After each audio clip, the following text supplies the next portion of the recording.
Hello. I'll put on my teacher's voice here. Welcome and thank you to coming to our second forum. Really appreciate it. We did, as you know, we did the first one back in September on September 7th and 8th. And that, as you know, was focused on the budget because we had just approved the budget.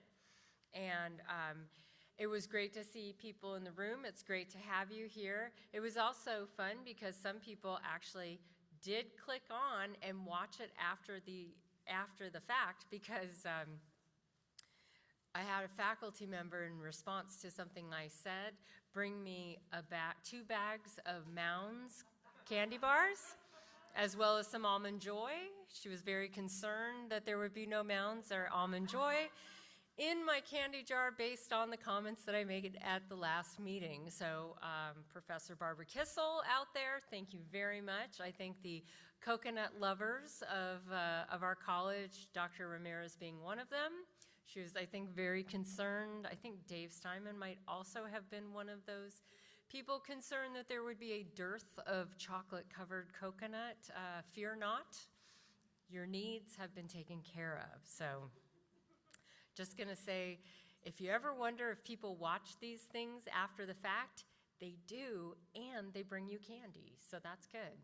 So we're continuing on, again, second one, we're continuing on with themes. We'll have a theme. We were gonna do emergency preparedness today and had it all. We were so excited, and then the person who would be doing it said, you know, I'm gonna be on a plane when this is happening, so can we not do it? We bumped up what we were going to do in November to today, and so your presenter of the afternoon is none other than our very own Vice President of Human Resources, Bob Blazinski, who is going to talk to you about all things HR, and there's a lot of stuff going on. I love seeing his posse over here. They have come to support their leader, as well as, you know, it's great to see you out of, you know, looking at all kinds of files and things like that. So with that, please make sure you have cookies and coffee because we are all about nutrition here. And come on up, Vice President Blazinski.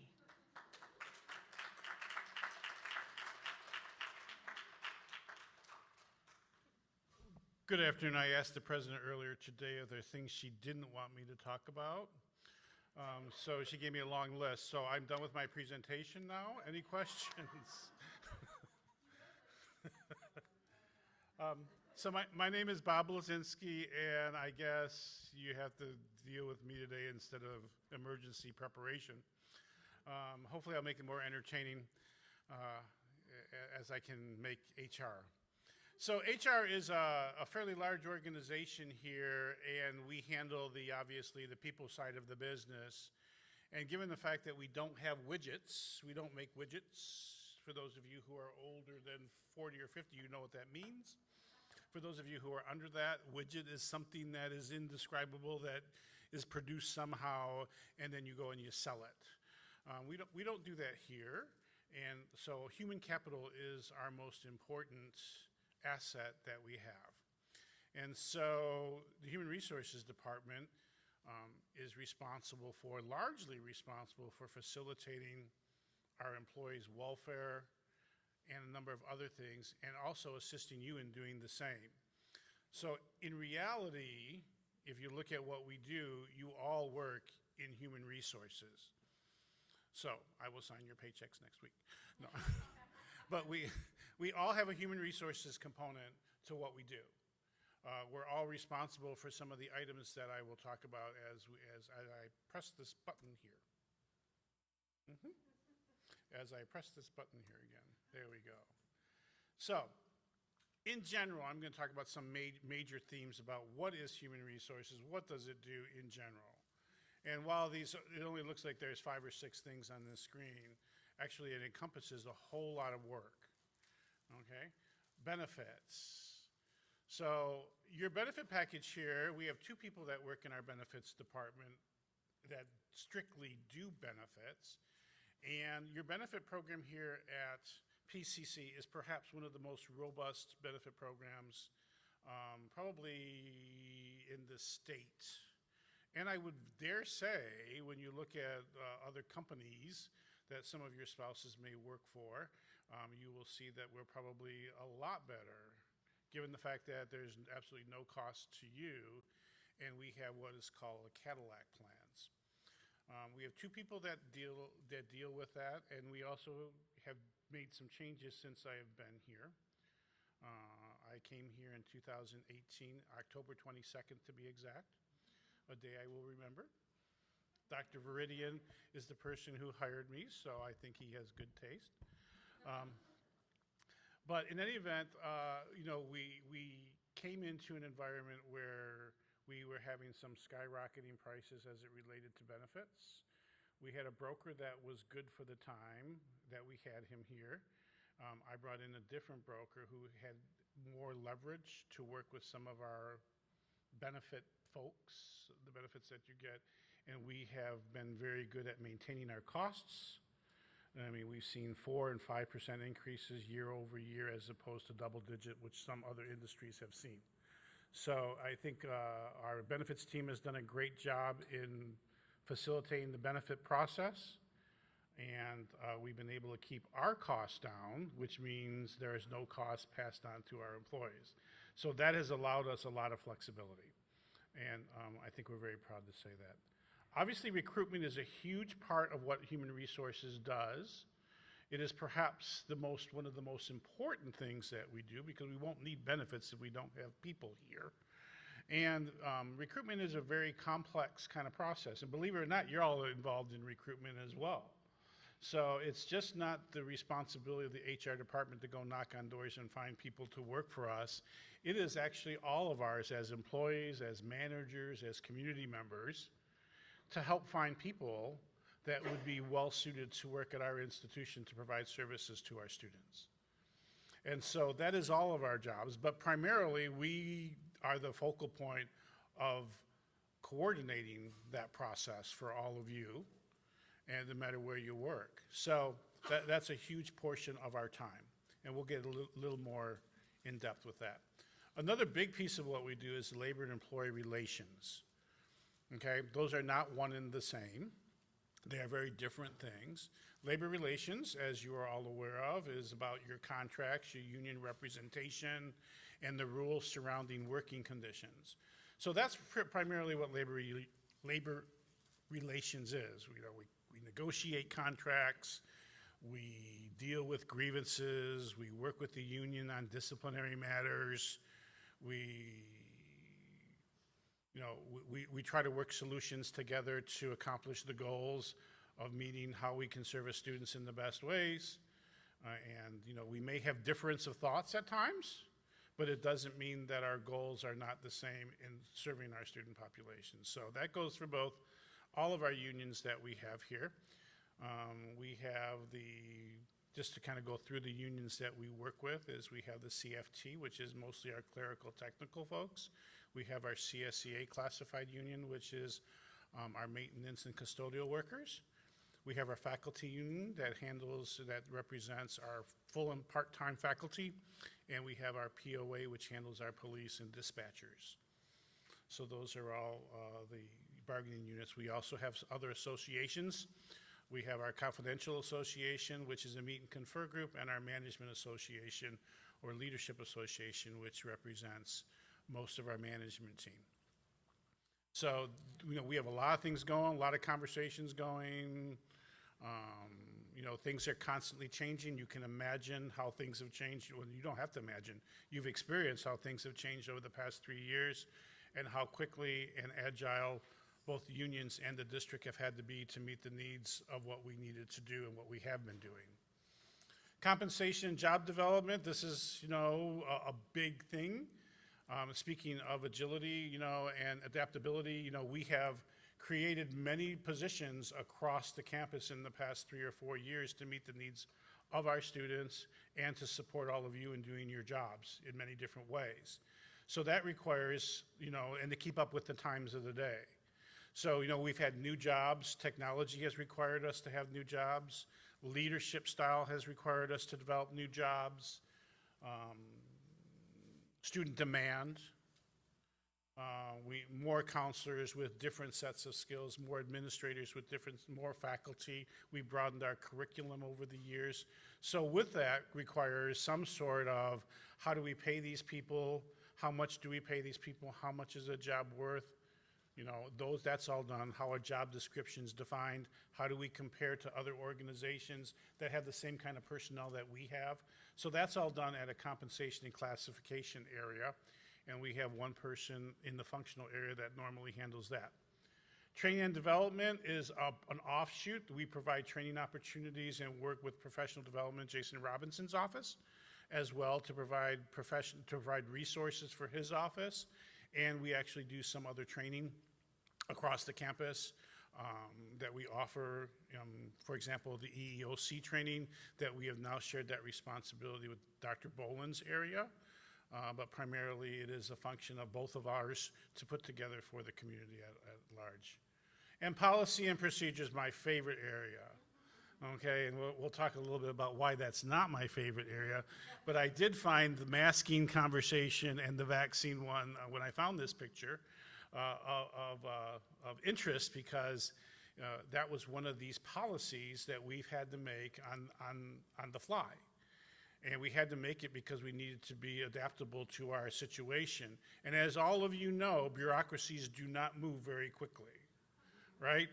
Normally, you got to send it to 17 different committees, and by the time it gets done, the pandemic probably would have been over. And depending on who you talk to, it already is. But that being said, we had to make policy really quick.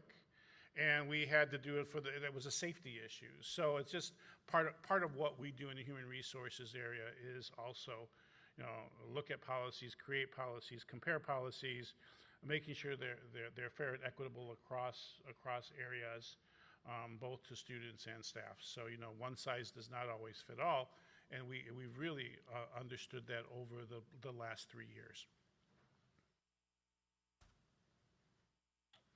So there's a lot of trends out there that you may be aware of that affect how we do our business. And since I just invited you all to the HR family, as HR professionals, you should probably be aware of the things that have affected how you do your work and how we do ours.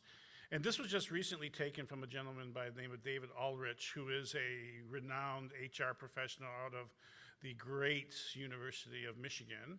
I would not normally say that, but because I'm a Michigan State guy, but we'll give him his kudos. He's been around for years, and he's done some research on what has been taking place in the environment that has affected how we do our work.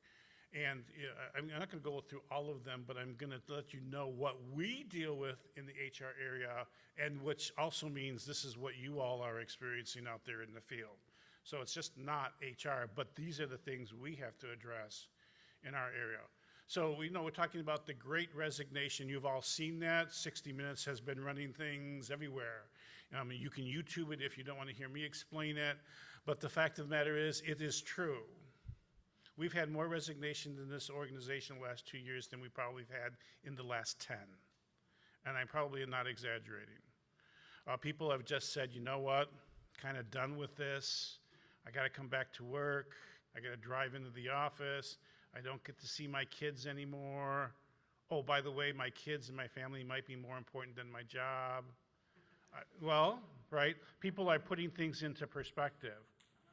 Okay? If you've ever been to an orientation with me, and some of you have been, I recognize the new faces, the first thing I tell folks when they come in here is that it's your family and your faith and your job in that order. Okay? That's not new. If you don't have a faith, put something else in there, but your job can't be your number one priority in your life. You'll be very lonely if it is. So, and we're seeing that, and people are beginning to say, you know what, I don't need to work anymore. My spouse is working. I've saved enough money. I've moved to an area that is more affordable. People are making a lot of adjustments. Most of our retirees, in fact, have been moving out of the state of California and taking the money that they have earned here from their PERS and STIRS and are moving to some of the other states that are taxing, for example, to make it more affordable.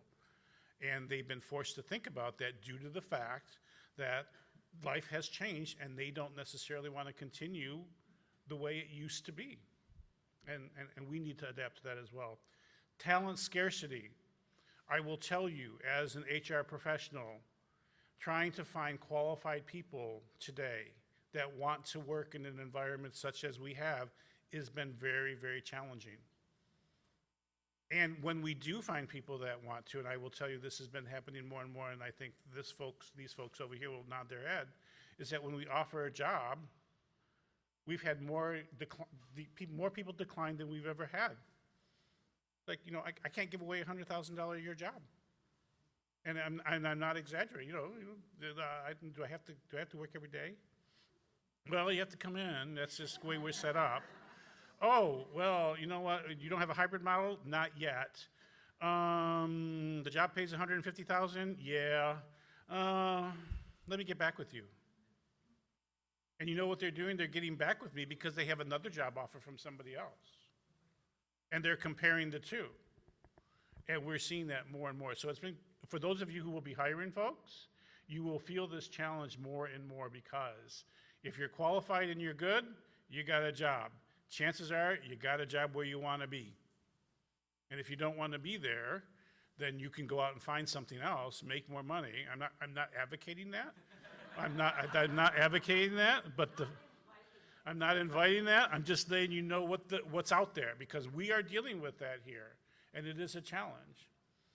And what's happening is, and I have a friend that I was just speaking with Erica yesterday, one of our attorneys that we use on campus, opened his shop, put a shingle out probably 5-6 years ago, had 10 or 12 attorneys working for him at the time, and he's got to close up shop. And the reason being is that he's a small shop, and all the big lawyer firms are drawing his people out and paying them $50,000, $60,000, $70,000 more to do the same kind of work in a larger firm with more resources. And he looked at me and said, Bob, I can't compete. People are actually taking people from me, calling my people. Some of you have gotten calls, I know, okay? Because I've got the reference checks, so good luck.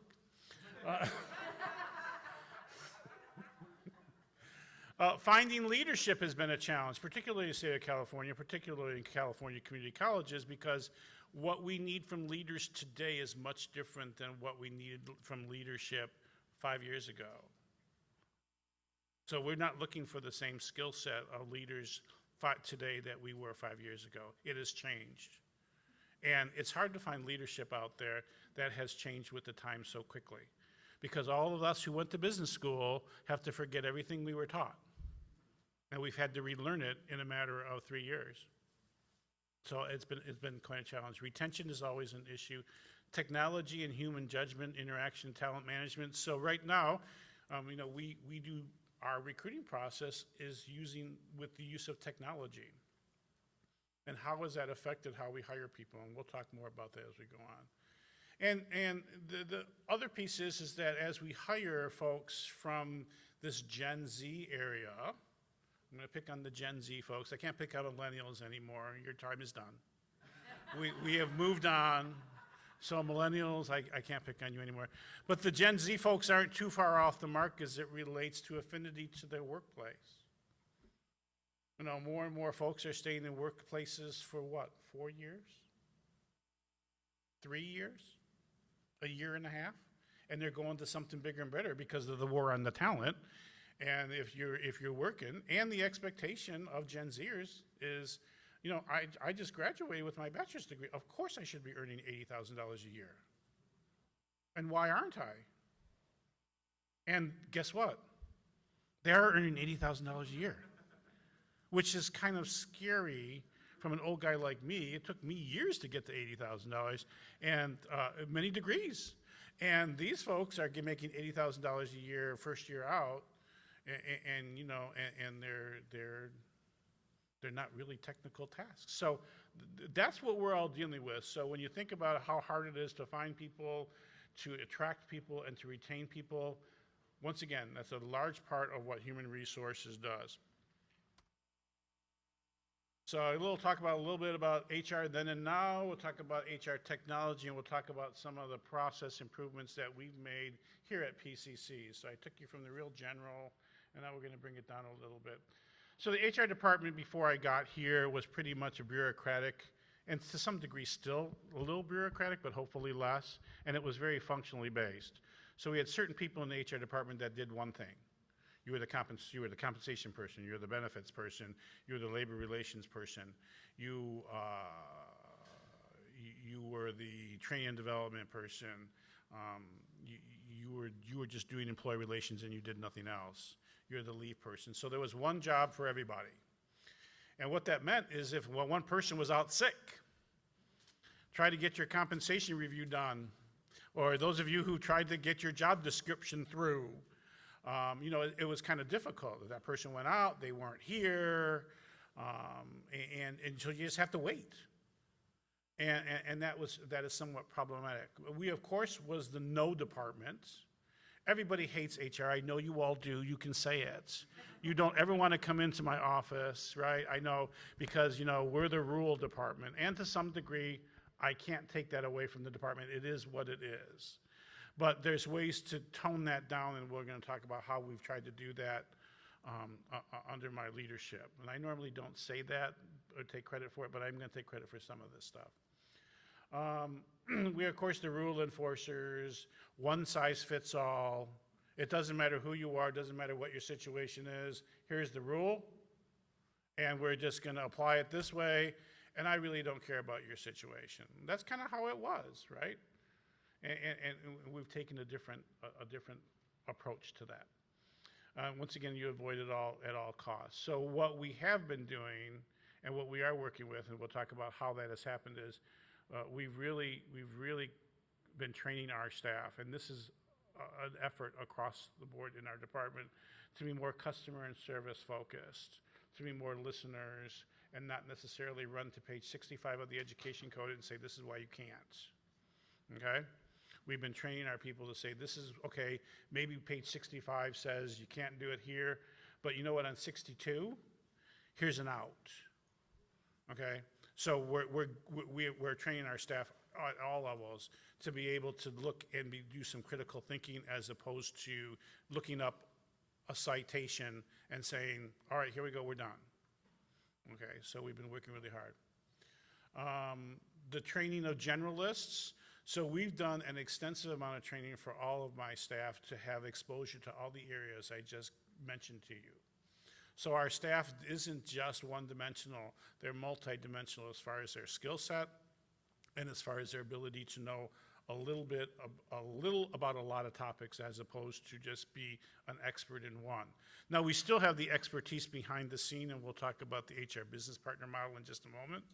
But the fact is that we broaden the experience and education levels and professional development levels of our staff, so that if you come in and you have a question about benefits, and it may be a general question, probably 90% of your questions will be able to ask by any one of my staff, unless it's so specific that we need to bounce you past that door at Human Resources, okay?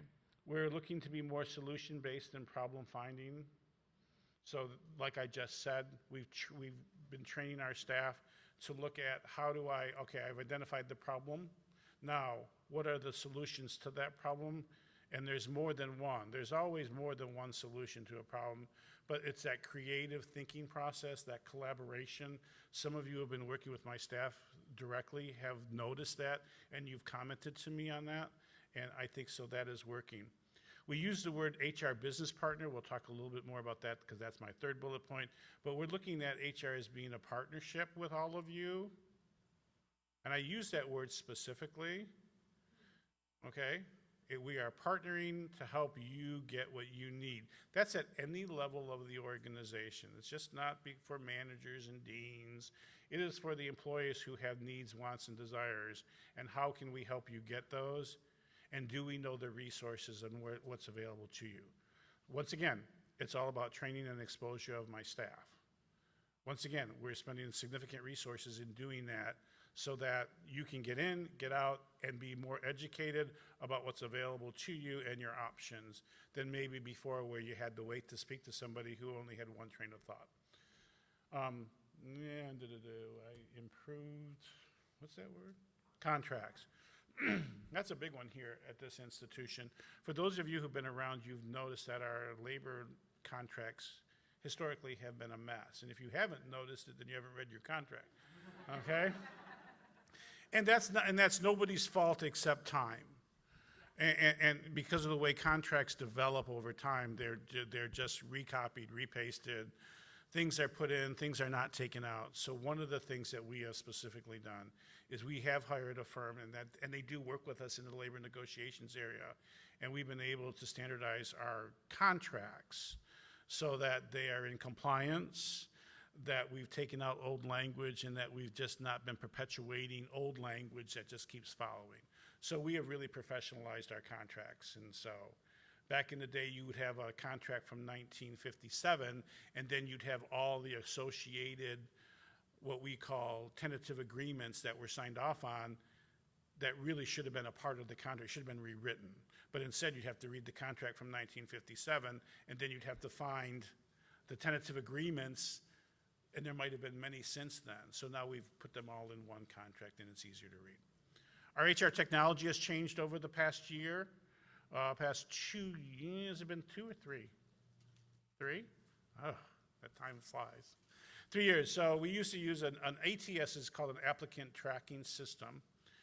And it's a way that if any of you have applied for a job, and I know who you are, you've probably applied through an applicant tracking system where you know the job is posted, you apply online, and then you don't know what happens behind the scene once you apply online, but a lot of things happen behind the scene when you apply through one of these automated systems. And depending on how robust the system is, depending on how many other systems they speak to, okay? So we decided to go with a product called NeoEd. So most of you are probably familiar with it.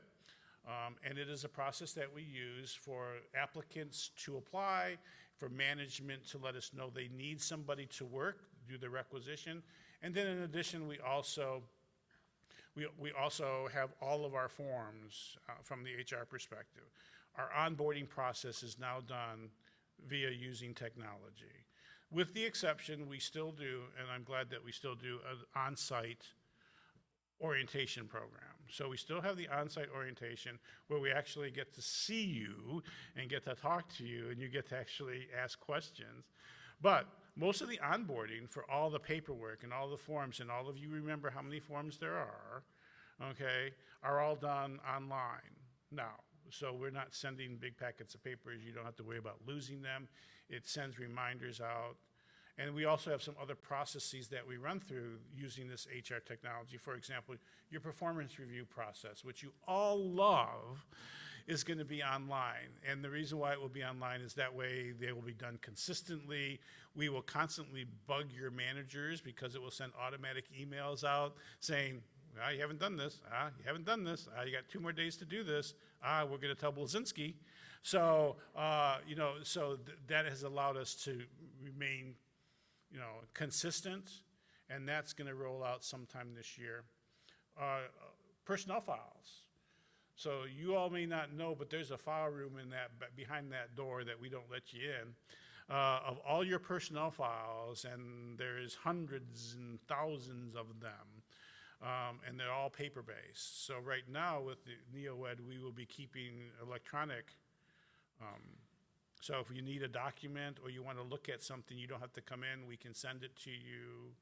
If you need to change something, you can do it via online through the forms that are available to you. So it is a much more robust. And for my staff's benefit, and for everyone else, it allows us to keep track of where we are in various stages of hiring, of paper completion, of fingerprinting and such. So it has really afforded us to be much more responsive. Okay? Where's that requisition? Whose desk is it on? Now I don't have to track it down and call everyone. I can actually look online and say, oh, it's in my queue. I haven't signed it. I'm sorry. Let me get it out. Okay, so that's been a huge benefit for expediency and also responsiveness. So I talked about our business partner model. That's been a model that we've changed from this functional, everybody does one task, to everybody kind of having a knowledge about many different things as it relates to human resources. So we have been training what we used to call our HR techs. And we've now made them HR business partners, and those folks are now the folks that are responsible for certain groups.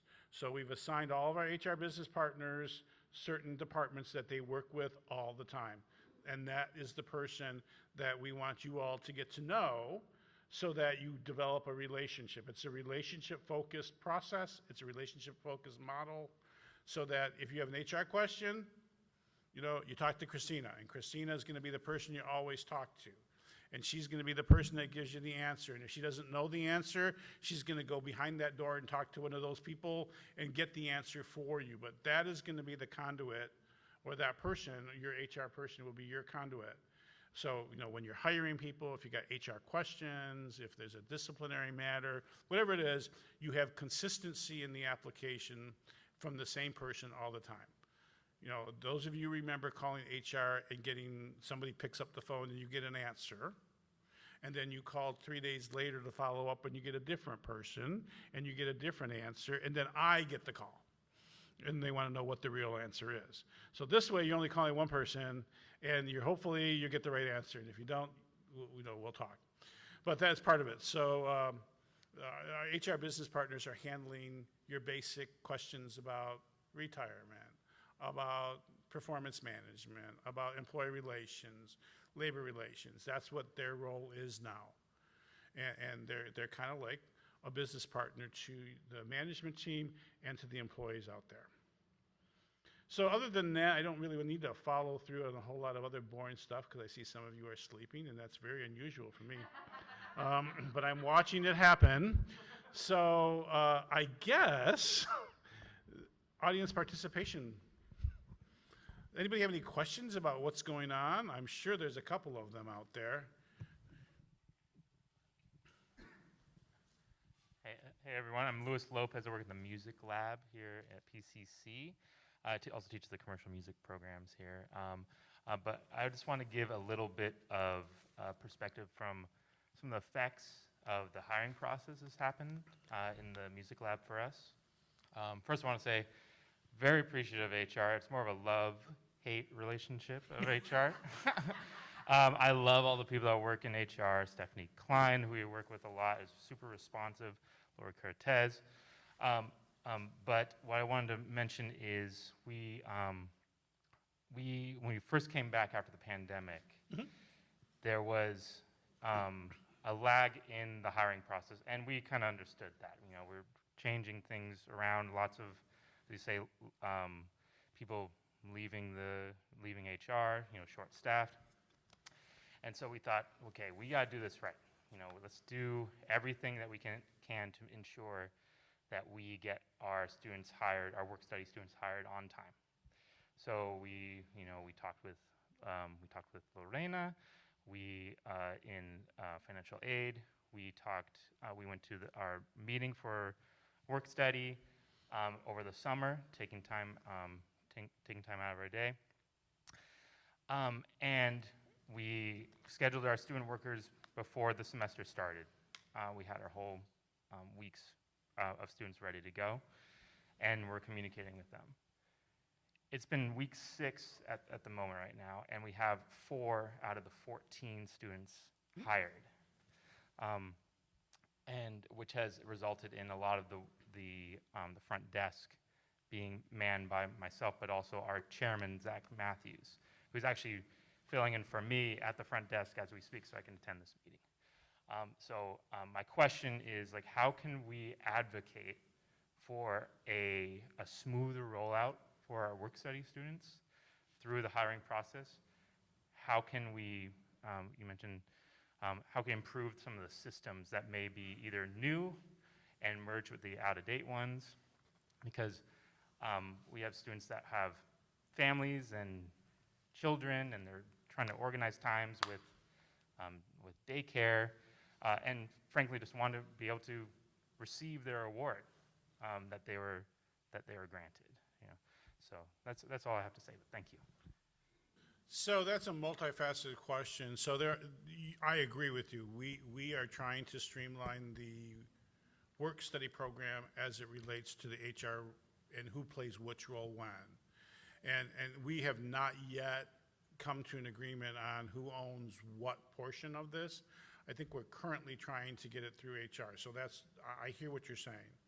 I will let you know that as you have 14 folks that you will need hired, I imagine there's some other people out there in the audience who has people that they want to get hired. And guess when you all hire?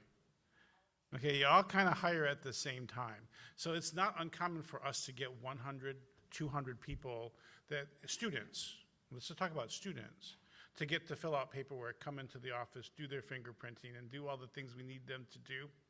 So it is a log jam. And it has been a log jam for a good amount of time. One of the things we're thinking about doing is distributing the pain across all 4 or 5 of our HR business partners. Right now, we have one person who does all of that hourly, right now, handles all the hourly hiring. And obviously, that's not meeting the needs, and we can't get people through as quickly as we want. So one of the solutions to that is to kind of spread the wealth amongst all of the HR business partners so that they handle their areas regardless of who you hire. And I just want to add, too, that when it is work study, that's another separate office. So I think part of it, too, is maybe HR and financial aid connecting to figure out how to streamline it, because they have to do the award that drives HR getting to do the process. So I think that's the other, let's add that to the approach to figure out how do we fine-tune that, tighten that to make sure that that's also not part of the logjam. And it's one of these places where the needs of both sides of the equation, the fact that it has to be in a student's record and it has to go through all of the federal requirements first, and then it goes there, is there some way we can streamline that? So I think that's a really great point.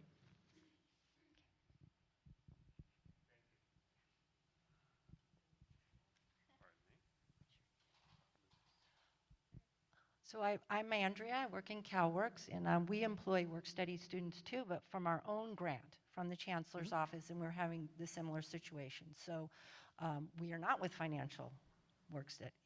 Right. So yes, and I hire every year 30 students plus, and this year has been the most troublesome, and we don't go through that process, and I really, really work hard to start it early in the summer to make sure this is going on. These are single parents, most of them, low-income children, and we have grant money that we need to spend, and that is our concern, and our mission is to support them, and it's taking 2 months. And we're not getting communication, and we're wanting a little bit clearer communication of every little step. I remind them what needs to be done. I do an orientation. And all the supervisors are asking us, when are these students going to come? Because they love them. They are one of the best workers because they are parents. They know how to be responsible. So I just want to let you know it's not just federal work study students Oh, too. and I'm going to say, I broadened it beyond that. Yeah. It's all of our hourly help Yeah, that exactly. comes in Yeah. at the beginning of a school year. Right. It is, I mean, Right. So let me give you an example, and this is a workload issue, but Yes, it's I also a understand. procedural one. Yes. Okay? Yuri sends out every week the amount of openings that we have from a full-time perspective. And I would say there are anywhere from 20 to 30 openings at any given week. 20 to 30, and they're not always the same ones. On top of that, we probably have 60 or 70 sometimes hourly employees that are coming and going. So there's a lot of moving pieces. And I think we need to find ways to, get those done. But it does happen cyclically. We get hit just like you do at the beginning of the summer, or towards the end of the summer term. All of a sudden we get hit, and so there's a log jam, and it just is what it is. It's the nature of our business. Macy's gets hit at Christmas time. They got to hire a bunch of people, right, to service the customers that they have. So we have that same challenge. It's just that we just can't hire a lot of people to process folks because of the nature of what we do, the confidentiality, all those stuff that go with it. But there are some solutions to that we can look at. And part of it is using the business partner model to separate, who's responsible for what areas of hiring. No, the purpose was not here to place blame. The purpose is here understanding that it is a challenge by the nature of our business. Oh, I understand that completely. I do. Yeah. Hello, my name is Meredith Goldsmith, and I teach part-time in humanities. I appreciate the opportunity to ask you a question. So I'm going to talk about something like pretty different.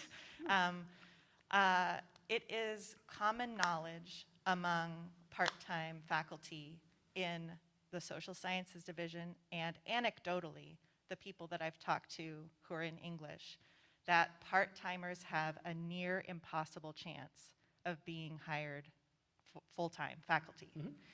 And so my question is, and at this point, there are significantly more part-time faculty on campus teaching, adjunct, than there are full-time, and there's only one person who's been very nice when I've talked to her, Lori Cortez, been very nice when I call her, but it seems odd to me that there's only one person to handle most of the faculty. And the other thing I'm asking is, what can we do? You talk about like talent and acquisition talent and developing talent. What can we do to improve the chances of our part-time faculty here who are getting stellar evaluations to be able to get those full-time positions once they come open? I realize it's not your job to decide when a full-time hire comes to be, right? But what can we do to improve part-timers' chances of being placed in those full-time positions if they do get offered? Is there something we can do so we don't get filtered out by the software? Please, thank you. So the hiring of faculty, believe it or not, the hiring of anyone, let me be clear, HR doesn't hire. So I think we need to set the record straight on that. We process. We go out and recruit. We take the information that comes to us and we disseminate it to people who do hire and do make decisions. Okay, so I'm getting there. So I do think that that has been a challenge, and we've heard that from adjunct faculty. And the faculty hiring process is the faculty hiring process. Your peers are the ones who, when they see your credentials, decide whether you are in or whether you are out, whether you get an interview or whether you don't. That is not a process that we can say, I can't address the issue of whether or not you're going to get in. That's done by the hiring process by the faculty. What I can say is that we as the HR department can put on types of seminars to help people develop resumes or their CVs or how to interview. Well, because those are some of the challenges that the faculty who do make it from a part-time basis where they're challenged is they don't interview well, or their relationships with the people in their discipline may be strained. I mean, I don't know what it is, but that's determined by the committee that reviews, invites, and then moves forward to the president and the dean of who they wish to bring in. But I do think, yeah. Yes, I think that's something that we can do, and we can work with the academic senate in doing that, because I'm going to find out there's something else coming. No, actually, what I want to say is I'm a huge fan of mentoring, and I'm a huge fan of paying it forward. And over my career, especially when I have interviewed folks and maybe they haven't gotten the job they want, and they wanted feedback, I have always given the feedback. I have also offered to people, if they want to come and do a mock interview with me, they can do that, and that's an open invitation to any adjunct faculty member who wants any sort of guidance. I'm always happy to help, but I think I really do want to, I do want to emphasize we do need to do more in the way of training and workshops, because, you know, if you don't interview all the time, it's muscle memory, it's practice, and it's, you know, especially when somebody hasn't gotten past that first level even once, you start to feel like, I'm never going to get there, and it's very frustrating. So I think that's one thing, and I think we definitely could continue to talk about how do we strengthen the process, because it's not just about adjuncts wanting to get full-time positions. It's also, there are also professional experts out there who want to become permanent classified staff. There are classified staff who want to become managers. There are faculty who want to become managers. And it's not always easy to make it through, especially if you've had no experience. So you have my commitment that, you know, HR, and we will work on some training opportunities, but I do want to offer that I'm always happy to do mock interviews with people if anybody wants it. And that brings me, I'll handle it, okay. Thank you. No, I'm just kidding. I will say that one of the things that we are testing right now, and I would like to see the faculty do as well, is a mentorship program, or what do we call it, a leadership, is it mentorship? I forget the title of it. Help me? Lancer Guide.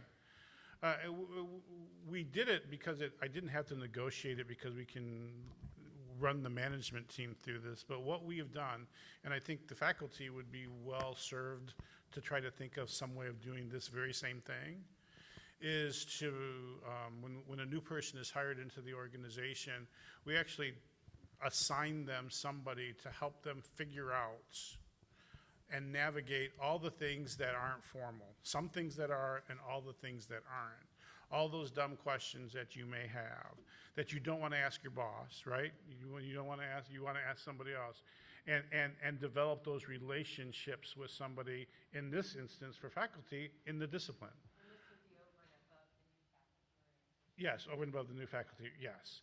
You know, I mean, I think those are ideas that we could employ to help people, one, feel connected, right? That's important.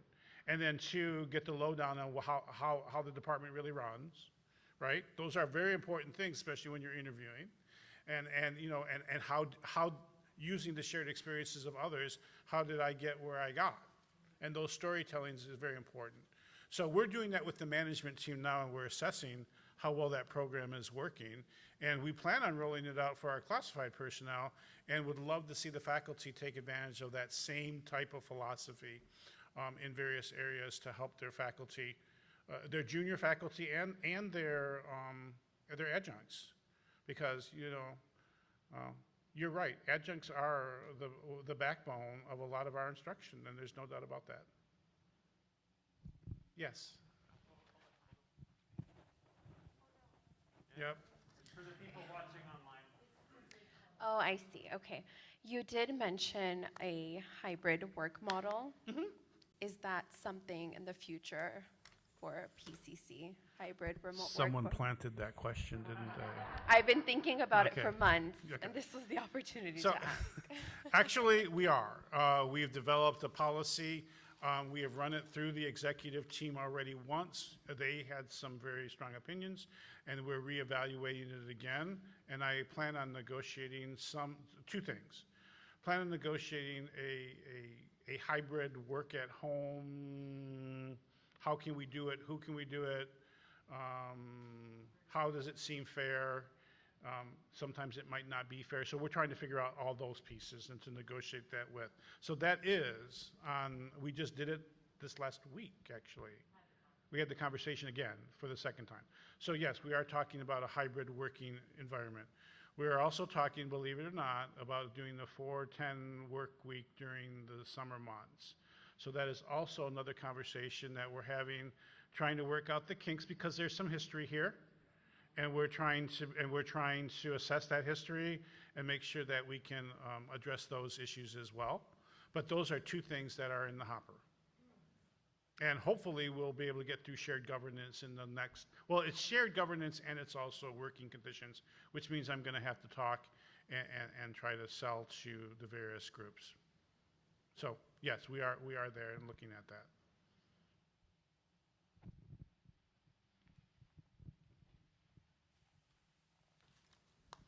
Hi, I'm Cindy George, and I used to work with the CTE Tutors all the time.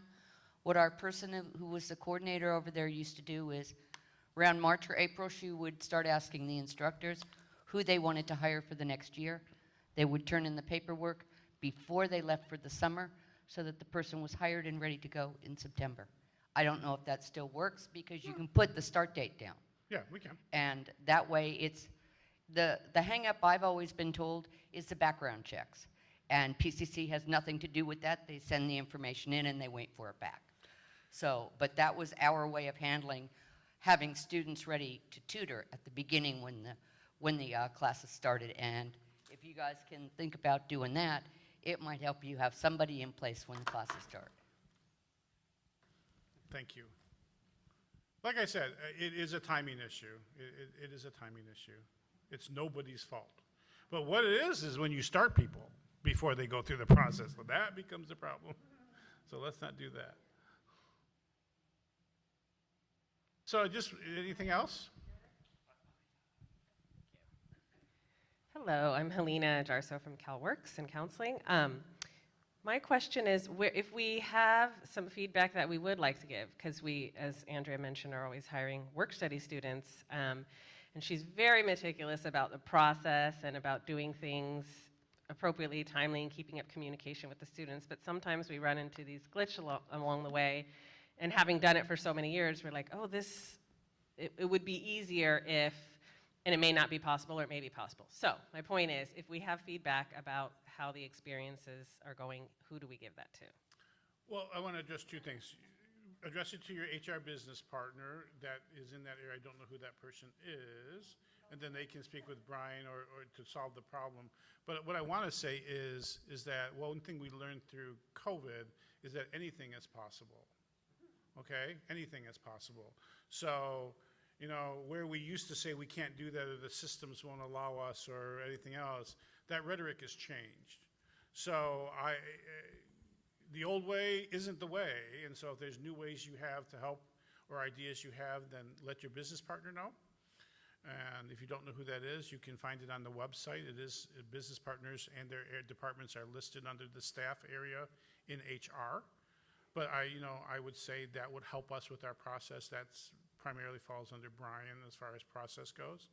But yeah, I mean, I think, one of the things we learned the day that we were in the conference room when we closed this place down 3 years ago was you do what you got to do to make it work. And so that's the new mantra. Okay, thank you. And one other question is, how long does it usually take to get the live scan results? Well, it depends. So for example, when we have 200 people going through at one time, it takes a longer time. It depends on the nature. If the person's, it can be whether or not their fingerprints go through. It could be where they've lived and the addresses that have to be checked if they had multiple addresses. So there's a number of things that can clog up the system. And so, sometimes it's back in 24 hours. Sometimes it's back in 2 weeks. Sometimes, it's a month. That's the Department of Justice that is the one responding to our fingerprints that we send in. So that's... Okay, thank you. Yeah. So, last question. Okay, hi everyone, my name is Michael Jones. I work in international students. This was brought up in Classified Day, but I haven't heard anything from Classified Senate or the union. I know there are a number of us that are highly educated in the classified staff due to our minimum requirements, and that means we could also teach at the school. Some of us had been wanting to teach also, but we're told that we can't hold dual classifications. That's what I was told by somebody. I don't know if it's true, and so can you give us more? I certainly can. Yeah. So when Madam President showed up in one of those Januaries, 2019, actually the 19th, I believe was the day you showed up. Was it 22nd? Okay, so, and one of my first dictates was, why can't classified personnel teach? And then make it so. So, I believe we made it so. I look at one of your union reps here who negotiated the contract. As soon as your contract is signed and ratified, we're more than willing to start that process. So this Well, your contract from 2 years ago that we just finished negotiating, I'm just waiting for ratification and send it to the board. Once that happens, you all will be able to teach after hours. So you cannot teach during your normal business day. But explain what the double classification has to do. So one of the things for our classified personnel who will teach is though you're not eligible to serve, and you're not eligible to fall onto the seniority list for adjuncts as the current contract is. So you may teach, and you can teach, but you don't gain any seniority rights on the adjunct faculty list. So you're just allowed to teach because you're holding 2 classifications at the same institution, with your main job really being your classified job. But it doesn't mean you can't. Right. You just can't be on a seniority list. So yes, we appreciate that, and that was one of the first things One of the that first things I was told to said do. is, why can't classified people teach? And so that, it will be so, but we do need that contract Yeah. ratified. That's all. All right, Right. well, with that, thank you everyone for coming. Great questions. Thank you, Bob Blazinski and your HR partnership posse over here. Thank you very much. So glad to have all of you here. And remember, if you can't sleep, you can watch this again because it will be posted on the website, just in case you have that insomnia. Watch it with your friends. Yeah, exactly. Watch it with your friends. It's This so time fun. captain.